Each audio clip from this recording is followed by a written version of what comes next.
Roha railway स्थानकावर अंगावर काटा आणणारा अपघात घडलाय। ट्रेन आणि प्लॅटफॉर्म मधील अंतरामध्ये अडकून एक प्रवासी गंभीररित्या जखमी झालाय।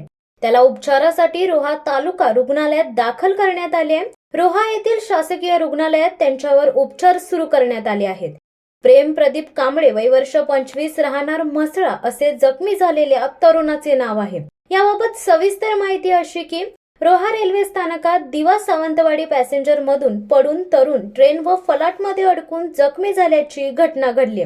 या तरुणावर रोहा शासकीय रुग्णालयात उपचार सुरू आहेत। रोहा रेल्वे स्थानकामध्ये दिव्यावरून सावंतवाडीकडे जाणाऱ्या दिवा सावंतवाडी पॅसेंजर मधून प्रेम प्रदीप कांबळे, वय वर्ष 25, राहणार म्हसळा याचा पाय घसरून तो रेल्वे व फलाटाच्या मध्ये अटकला होता। या घटनेची माहिती मिळताच SVRSS टीम व धाटाव अग्निशमन दल घटनास्थळी पोहोचले। त्यांनी अडकलेल्या तरुणाला सुखरूप बाहेर काढले व पुढील उपचाराकरिता रोहा तालुका शासकीय रुग्णालयात दाखल करण्यात आले।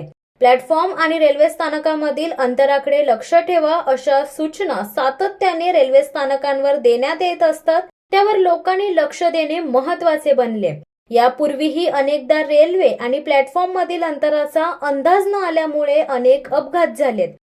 शिवसत्ता टाइम्स साठी अक्षय जाधव, रोहा।